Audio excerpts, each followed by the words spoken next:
Welcome to the Learning Pines YouTube. We hope this video helps. You start by confirming prerequisites, Windows 10 or 11 on UEFI, administrator access, and that your system drive is GPT. Once done, back up firmware settings and note whether Secure Boot is on or off so you can revert if needed.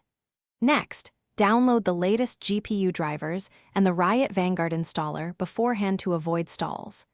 You do this now to reduce reboots and keep configuration consistent. It prevents mismatched drivers or firmware states from blocking Valorant later.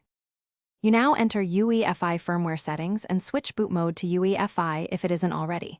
This is required because Secure Boot relies on UEFI.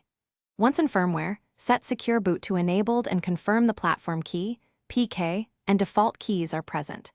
If keys are absent, install default keys or use reset to default to populate them. Make sure your system drive is GPT. If it's MBR, convert safely first. These steps ensure the firmware trusts signed bootloaders like Vanguard. You finish by booting Windows with Secure Boot enabled, then reinstall Riot Vanguard and update Valorant and GPU drivers so signatures align. After installation, launch Valorant to verify Vanguard loads. If it fails, run System File Checker and DISM to repair corrupted OS files that break signature validation.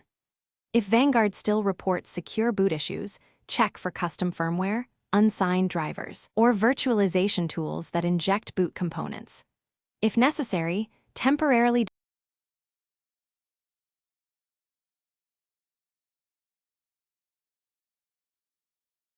Thanks for watching.